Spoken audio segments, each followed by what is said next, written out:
It was one of those mornings that started out feeling good for no special reason. The sky was pale blue, the kind that promises a quiet day. Eli woke up early, washed his face, and stood for a while at the small window of his apartment, watching the street below. Delivery trucks were already rolling. The smell of bread from the bakery drifted up, and kids were walking to school with their backpacks swinging. It was ordinary, but that ordinariness always made him smile. He grabbed his worn jacket, locked the door, and headed to the small parking lot behind the building. His car, a faded silver sedan, waited for him there. It wasn't new or fancy, but it was his first real purchase after 2 years of saving from his delivery job. Every dent had a story, every squeak was familiar. He ran his hand along the roof out of habit before sliding inside. The radio came on automatically. A soft tune played, some old pop song that made him hum.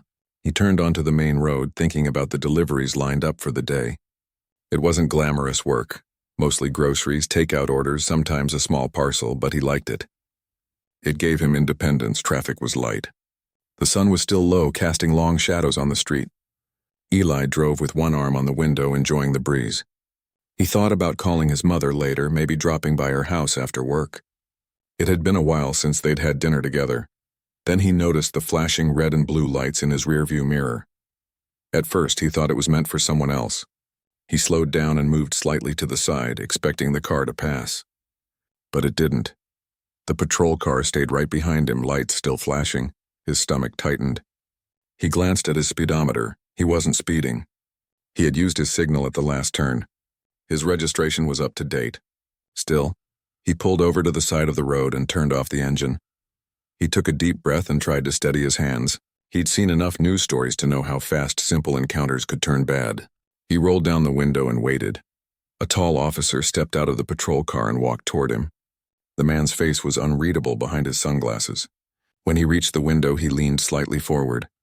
"License and registration." Eli nodded quickly. "Yes, sir," he said, handing them over. The officer glanced at the documents, then at Eli. "You know why I stopped you?" "No, sir." "Was I speeding?" "Your taillight's out," the officer said flatly. Eli blinked. "I don't think so. I checked them this morning." "Step out of the vehicle," the officer interrupted. The tone was sharp. Eli froze for a second, surprised. "Did I do something wrong?" "Step out of the vehicle," the officer repeated, louder this time. Eli's chest tightened.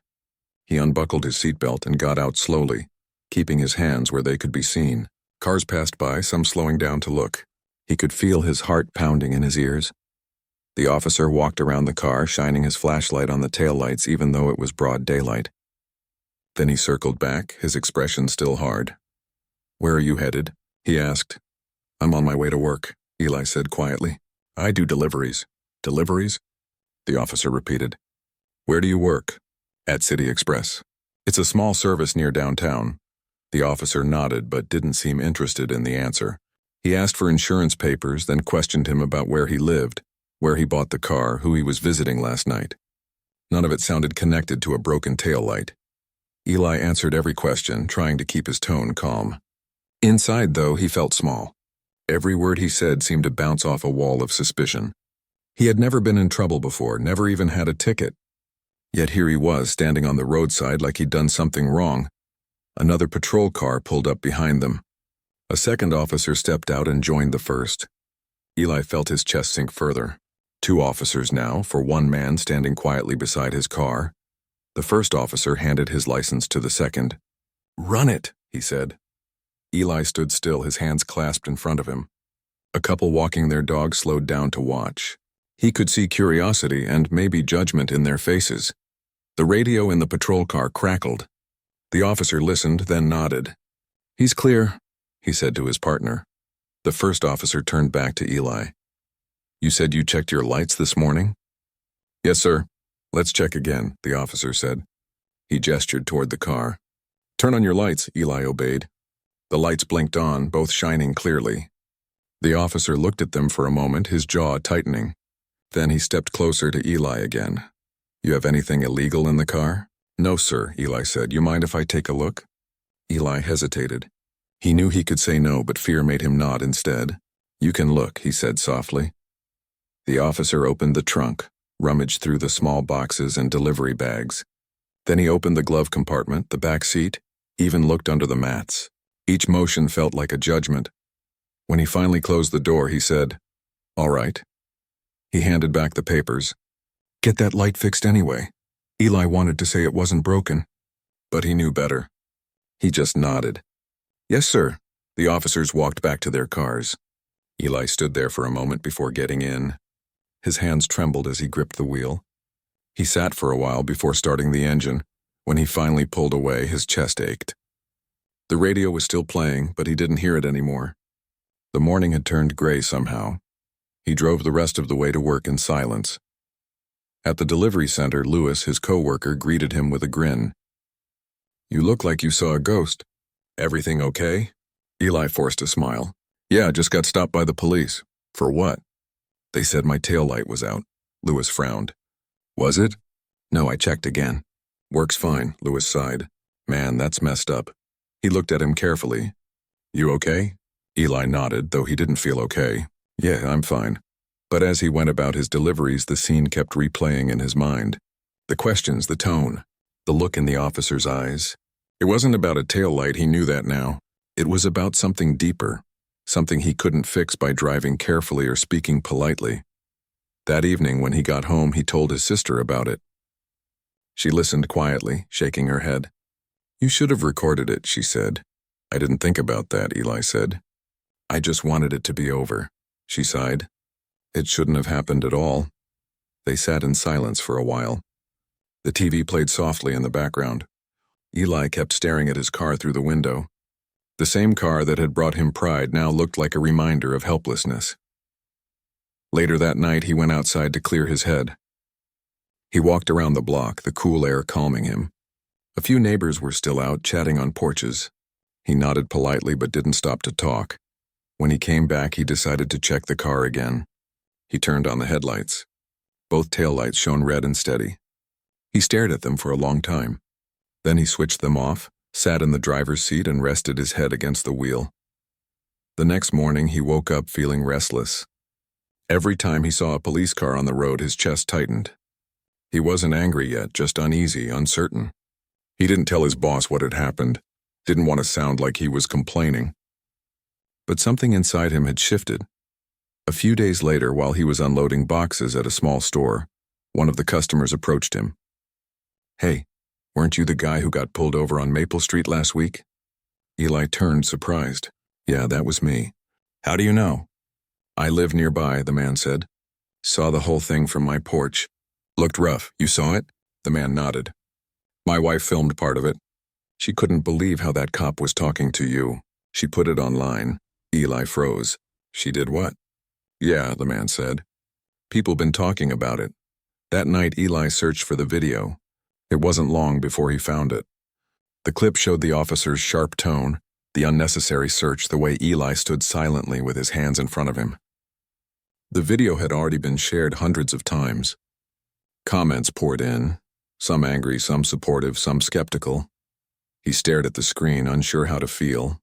He hadn't wanted attention, but now the world had seen what happened.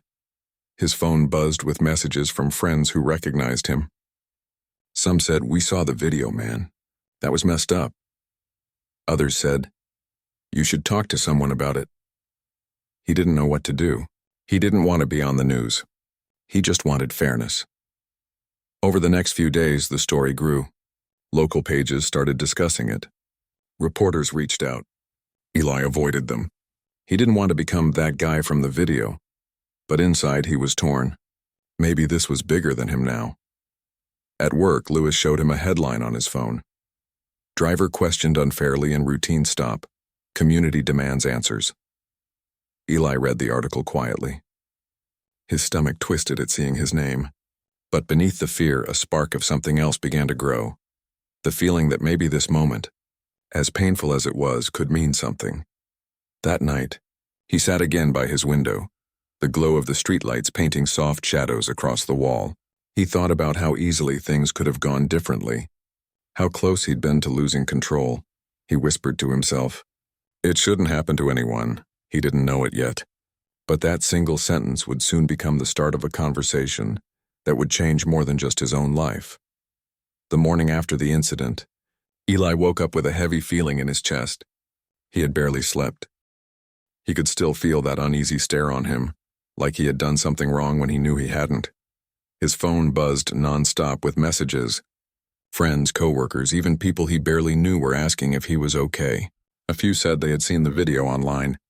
Eli didn't even know there was a video. One of the neighbors, a young college student, had recorded the whole thing and posted it the night before. It had already started to spread, especially among people in the same neighborhood. Eli didn't want attention. He wasn't someone who liked being in the middle of anything big. He just wanted peace. But now peace seemed far away. He scrolled through the video online, his hands trembling. It showed him standing by his car looking confused and nervous. The officer's tone sounded even harsher on camera. At one point, the man's voice was raised, telling him to stop acting suspicious, though Eli was standing still with his hands visible. The comments under the video were full of anger and disbelief. Why is he being treated like that? One person wrote, "This happens all the time," another said. A few people argued, trying to defend the officer, but the majority saw what Eli saw, unfairness. By noon, local journalists had started to call. A small news station left a voicemail asking for an interview. Eli ignored it. He didn't want to talk on camera or become a symbol for anything. He just wanted his life to go back to normal. But deep down, he knew that wasn't going to happen. At work, people looked at him differently. Some came up to shake his hand, saying things like, "You handled it well," or "That took courage." But he hadn't felt brave at all. He had felt scared and small. Later that afternoon, Eli's manager called him into the office. The man's voice was gentle but serious. "You okay?" he asked. Eli nodded, though he wasn't sure if it was true. His manager sighed. "If you need a few days off, take them. People are talking about this everywhere. It might get stressful." Eli thanked him and went back home early. As he sat on his couch staring at the wall, the events kept replaying in his head. He had been respectful. He had followed every instruction. And still he was treated like a suspect. That night, his mother came over. She was worried, her face lined with concern. She hugged him tightly and said, "I saw the video. I'm proud of how calm you stayed." Not everyone would have handled it that way. Eli smiled weakly. "It didn't feel like I handled it well."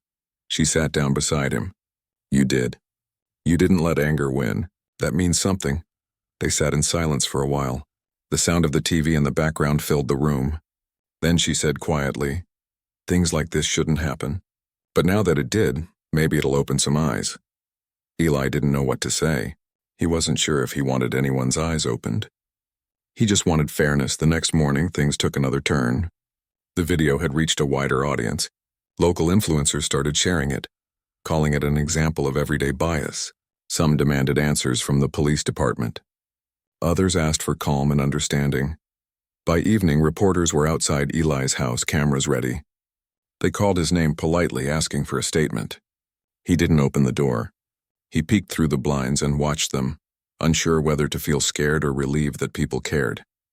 He decided to take a drive, just to clear his mind. The same car that had caused all this now made him nervous. His hands tightened on the steering wheel. Every time a police car passed by, his stomach knotted. He kept glancing in the mirror, afraid of being pulled over again. When he returned home, his phone rang.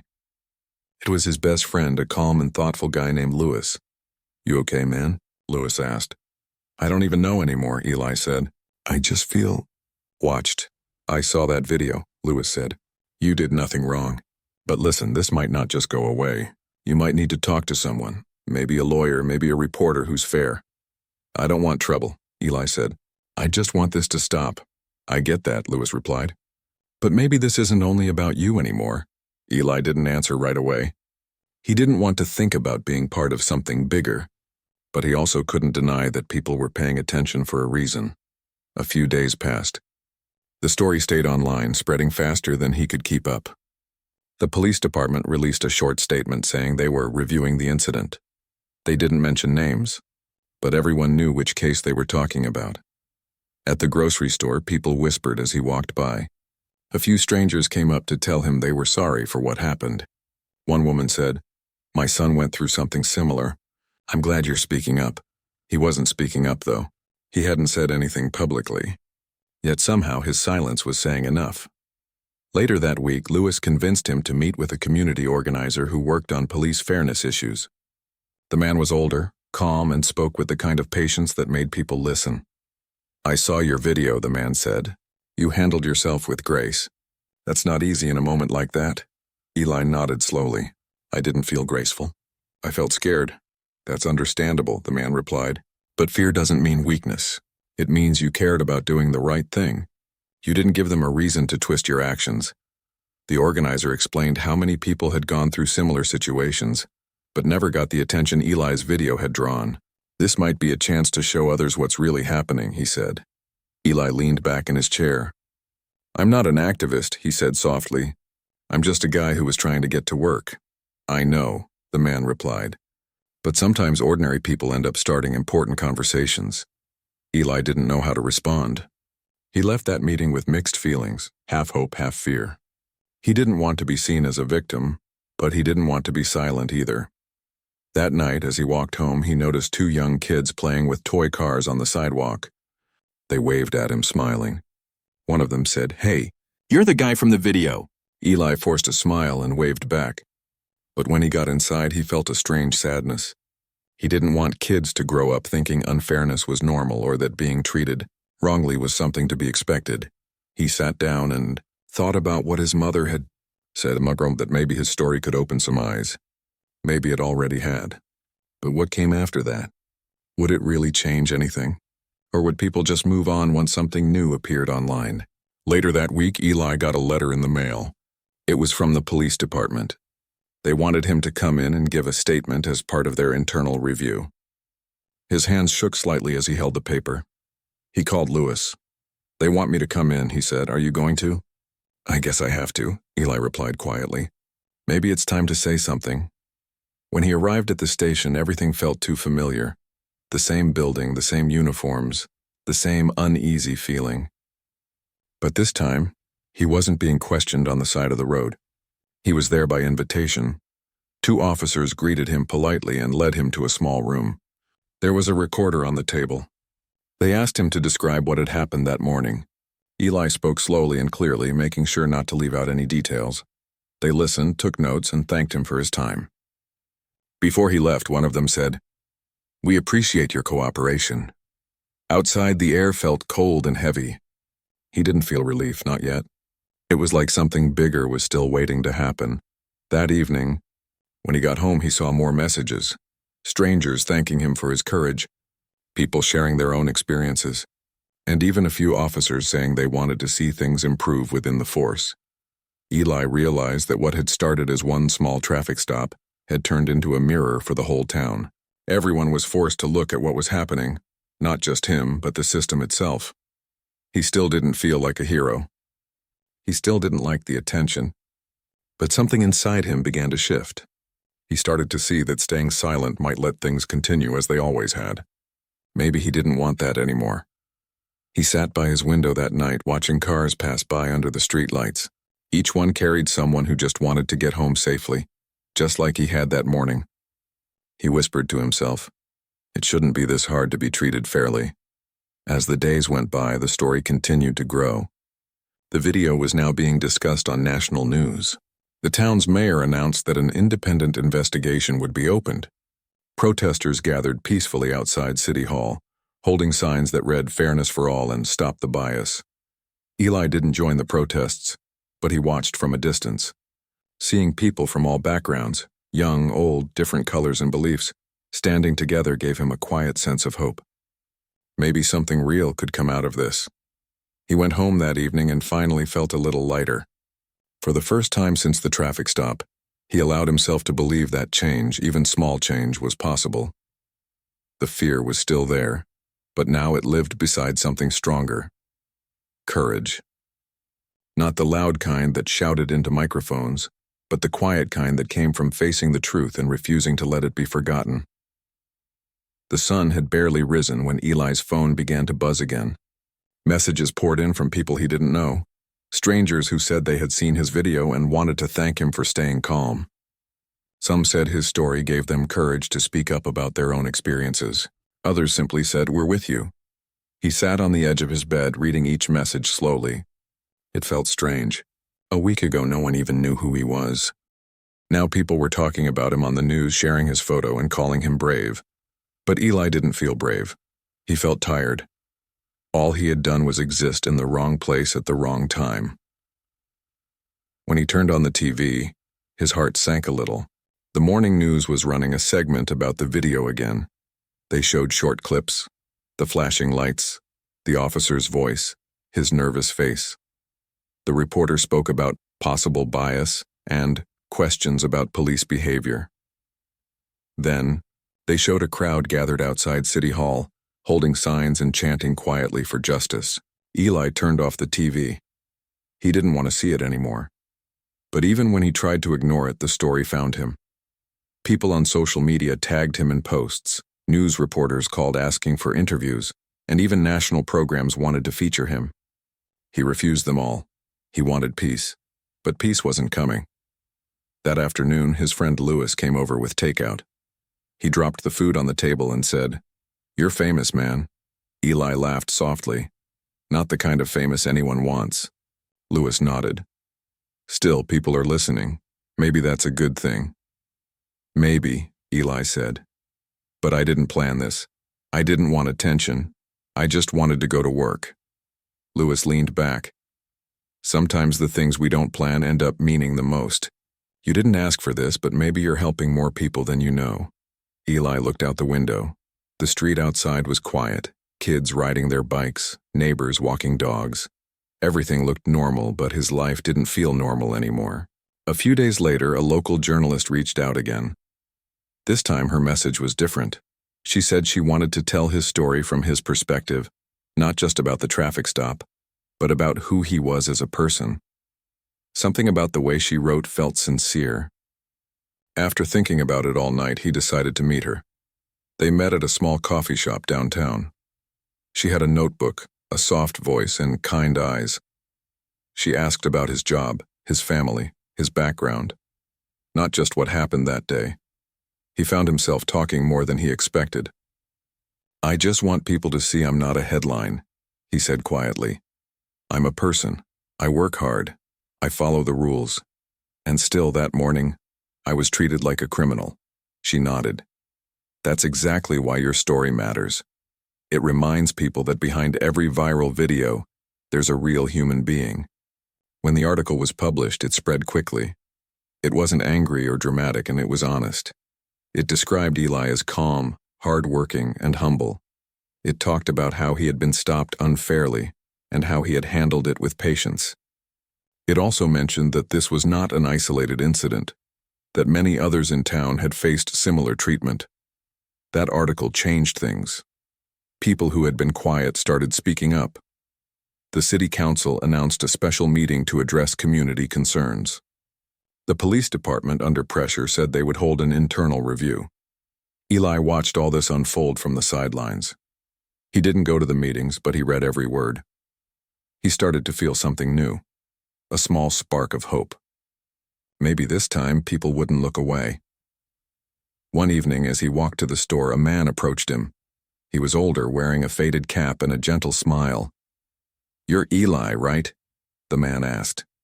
"Yes, sir," Eli said. "I just wanted to say thank you. I've lived here 30 years. I've seen things like that happen too many times, but nobody ever listened before. Now they have to."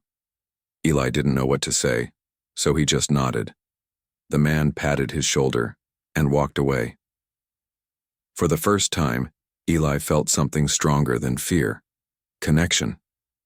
People weren't just watching his story. They were feeling it, but not everyone was supportive. Online, a few angry comments started to appear.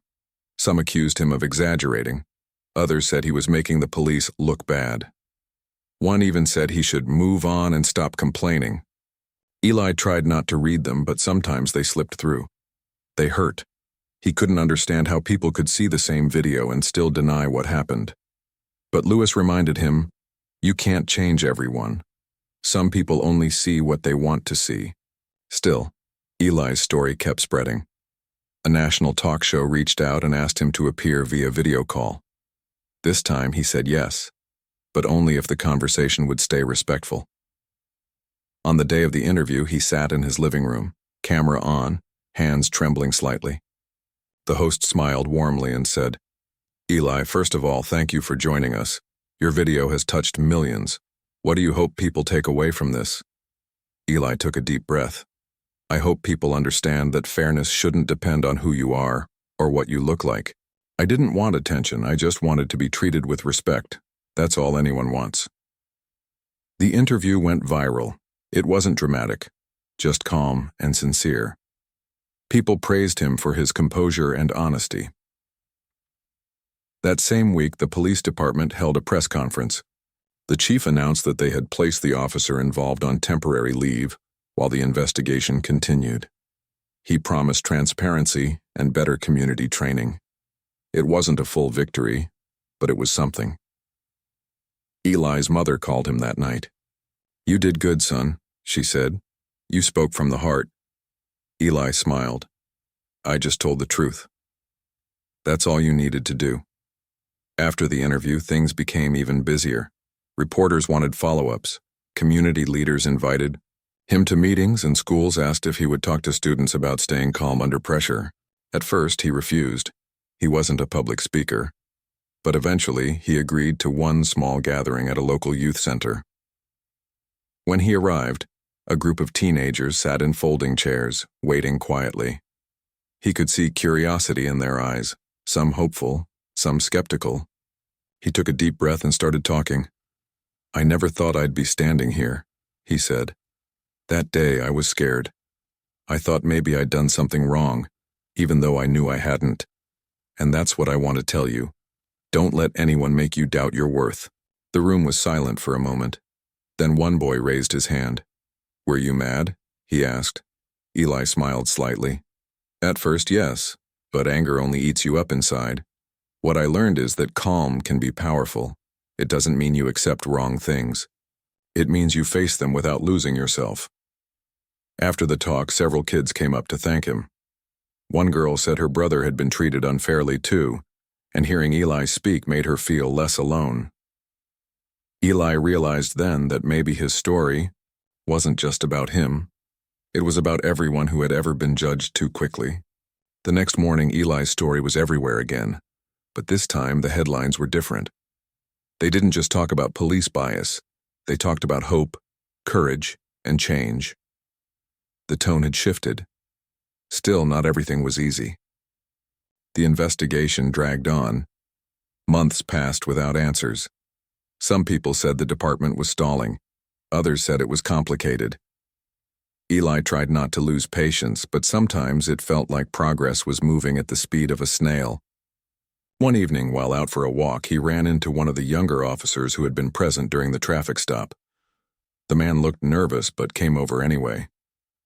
"Eli," he said quietly, "I wanted to say I'm sorry. I didn't do anything that day, and maybe that's the problem. I should have said something." Eli studied his face. The officer looked sincere, ashamed even. "I appreciate that," Eli said. "It's not just about what happened to me. It's about making sure it doesn't happen to someone else." The officer nodded. "You're right. We're supposed to protect people, not scare them." That small moment stayed with Eli.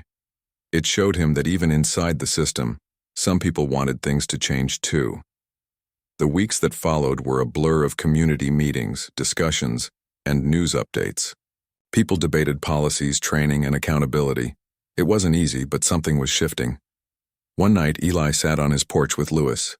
The air was warm, crickets chirping in the distance. "Do you think all this will really change anything?" Eli asked. Louis thought for a moment. "Maybe not overnight. But change doesn't always start with big things. Sometimes it starts with one person refusing to stay silent." Eli nodded. He didn't know what the future held, but he felt different now, stronger, more aware. The fear that had once controlled him had turned into something else, quiet determination. He thought back to that morning on the side of the road, how powerless he had felt. Now he wasn't powerless. He had a voice, and people were listening. When he went to bed that night, he didn't feel the same heaviness he once did. For the first time in a long time, he felt peace. Not because everything was fixed, but because he was finally part of something that mattered. The next chapter of his life hadn't been planned. It had grown out of a moment of unfairness, but it was leading somewhere better, toward awareness, empathy, and slow but steady change. And as he closed his eyes, Eli whispered to himself, "Maybe this was supposed to happen. Not to hurt me, but to wake people up." Eli sat by the window watching the rain slide down the glass. The sky outside was gray and the air felt heavy. It had been 3 months since that morning that changed everything, and yet it still followed him everywhere. He wasn't just the guy from the video anymore. He had become a symbol, something people talked about at town meetings and on TV panels. Some called him a hero. Some said he was just lucky someone filmed it. Others said nothing at all, but looked at him differently. Sometimes that was the hardest part. The stares, the whispers, the way people hesitated around him like they weren't sure if they should say something or stay silent. He didn't want fame or pity. He just wanted normal life again. But normal didn't exist anymore. The investigation into the officer's actions had dragged on far longer than anyone expected. Every few weeks there were new updates, either more interviews, more statements, more waiting. People in town grew restless. They wanted answers. Eli tried to stay out of it. He went to work, came home, and avoided the news when he could. But it was impossible to escape. Every time he turned on his phone, there was a new article, a new post, a new debate. His name had become part of a larger conversation that refused to fade away. One morning, as he was leaving for work, a neighbor waved from across the street. "Keep your head up, Eli," she said warmly. "We're proud of you." He smiled politely, though inside he felt a bit uncomfortable. Pride wasn't what he wanted. He wanted closure. Later that day, his manager called him into the office again. "You've been quiet lately," he said kindly. "How are you holding up?" Eli shrugged.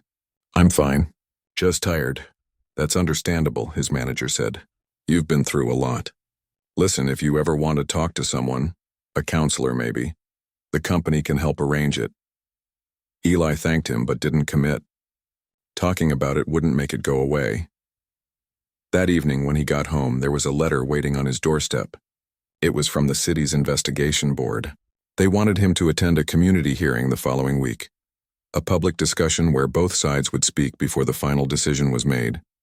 He read the letter 3 times, unsure how to feel. He had been waiting for this moment, but now that it was here, he felt nervous. What would he say? What if people twisted his words? What if the officer showed up? He called his friend Louis for advice. "They want me to go to the hearing," Eli said quietly. "Are you going to?" Louis asked.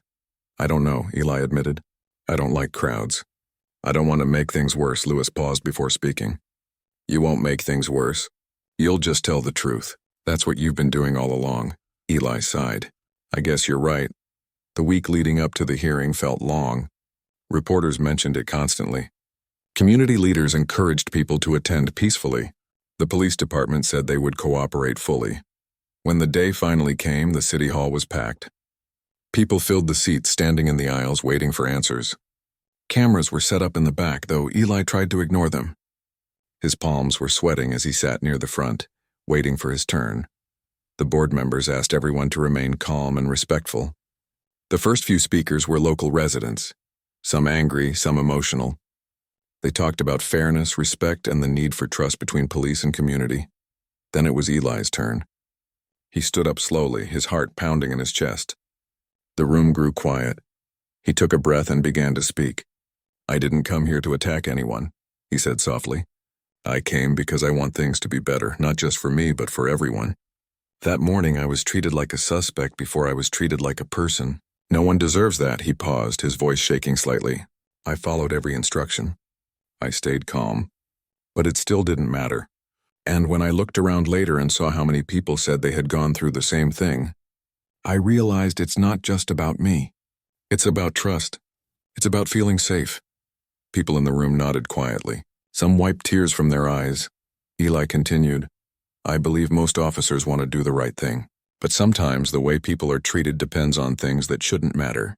We all need to be seen as equals and as human beings."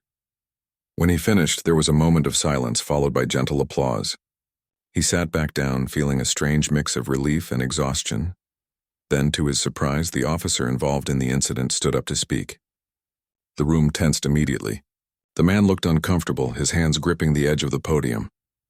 "I've watched that video more times than I can count," he said, "and I know how bad it looks. I can't defend my tone or my words that day. I made assumptions I shouldn't have. And for that, I'm sorry." The room went completely still. Even Eli was taken aback. He hadn't expected an apology. Not there, not like that. The officer continued. "That moment made me realize how easily bias can creep in. Even when you think you're doing your job right. I don't expect forgiveness, but I do want to change." Eli looked down at his hands. He wasn't sure what to feel. Anger, gratitude, confusion, maybe all at once. When the meeting ended, people gathered outside City Hall. Reporters rushed to get statements. Some praised the officer's honesty. Others said it wasn't enough. But for Eli, the apology meant something, even if it didn't erase what happened. It showed that at least one person was willing to see the problem. Over the next few days, the news focused on that moment. The apology, the reaction, the hope that it could lead to real change. The city announced new training programs for officers, focused on fair treatment and communication. Eli didn't attend the press events. He stayed home watching quietly as others took up the message. He didn't need to be the face of it anymore. He had done his part, but life was still complicated. The attention didn't fade overnight. Some people still treated him like a hero, others like a troublemaker. He learned to ignore both labels. He was just a man who spoke up because something wrong happened. One evening, while walking through the park, a young woman approached him with her little brother. "Excuse me," she said shyly. "I just wanted to thank you. My brother used to be scared of the police. After your story, he said he feels like maybe things can change." Eli smiled warmly at the boy. "They can," he said, "one step at a time." As he walked away, the sky above turned golden with the setting sun. He realized how much had changed inside him since that morning months ago. The fear that had once defined him had turned into something else, quiet strength. That night, his mother came over for dinner. She brought homemade soup, just like she used to when he was a kid. They sat together at the table, eating and talking softly. "I saw the hearing," she said. "You did good," Eli smiled. "It was hard, but maybe it was worth it." "It was," she said firmly. "You made people listen. That's not easy." He looked at her for a moment, then said, "I don't know if I changed anything." She reached over and touched his hand. "You changed yourself. And sometimes that's where real change begins." Those words stayed with him long after she left. In the weeks that followed, Eli noticed small differences around town.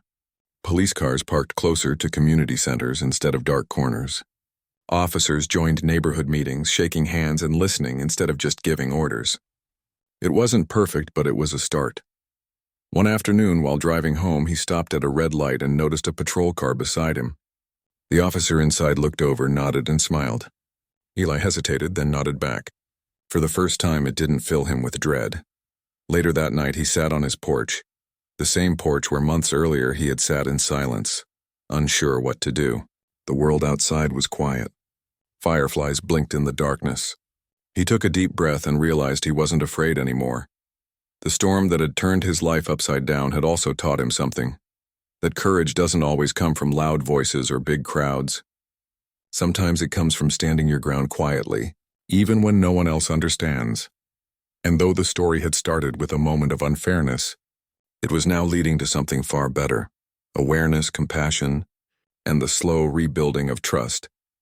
He knew there would always be people who refused to see it, who would deny what had happened. But that didn't matter as much anymore. He had seen change with his own eyes. He had seen people come together. Before going inside, he looked up at the sky one last time. The stars were out, faint but steady. He whispered, "It's not over yet, but maybe it's beginning again, in a better way." And for the first time in months, he smiled without forcing it. The road ahead was still long, but at least now he wasn't walking it alone. A few months had passed since the hearing, but the memory of that day stayed alive in the hearts of many.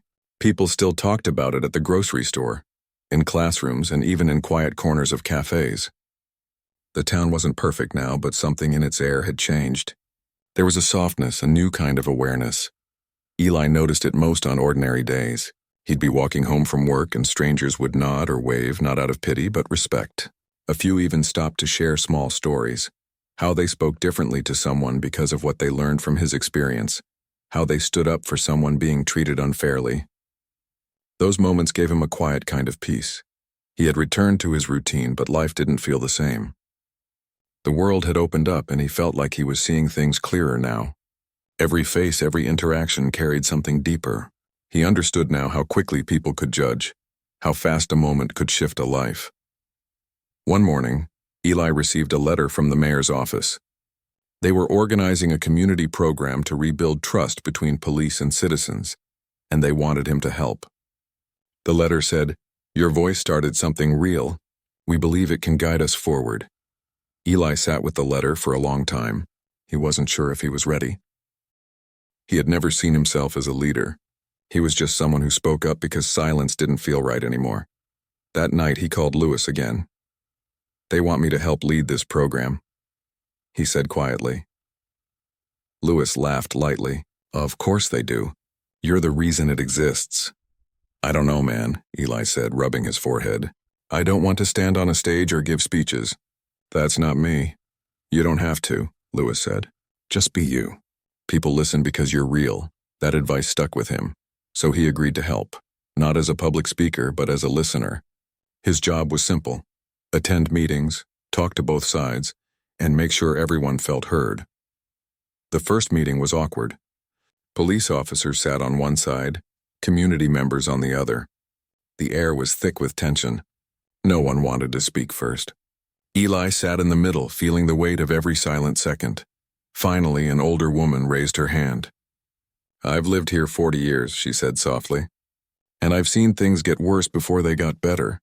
But I believe we can fix this. I just want to walk down the street without fear." A young officer nodded from the opposite side. "I want that too," he said. "I don't want anyone to be afraid of me just because of this uniform." The room went quiet again, but this time it felt different. Less cold, more human. That small exchange opened a door. Over the next hour, people began to talk. Not perfectly, not politely all the time, but honestly. They shared stories, some painful, some hopeful. And as they did, Eli saw something shift. It wasn't about blame anymore. It was about understanding. By the end of the meeting, several people stayed behind just to shake hands. It was a start. Small, fragile, but real. Weeks turned into months, and the meetings grew. Students came. Local shop owners joined. Even retired officers showed up to share their experiences. Eli didn't lead with speeches. He led with presence. He listened, nodded, asked gentle questions. And slowly, trust began to rebuild. One evening after one of the meetings, the same officer who had once pulled him over approached him. It was awkward at first. The officer looked unsure, almost nervous. "Can we talk?" he asked. Eli hesitated, then nodded. They walked outside together where the sun was dipping below the rooftops. "I've been thinking a lot," the officer said. "Not just about that day, but about what came after. I started mentoring new recruits. I tell them what I learned, about respect, about seeing people first. I thought you should know." Eli was quiet for a moment, then said, "That means something. Change starts small, but it grows." The officer nodded. "I'm sorry it took something painful to get us here." Eli sighed. "Me too. But maybe it had to happen this way so it wouldn't happen again." They stood in silence for a while, watching the sky darken.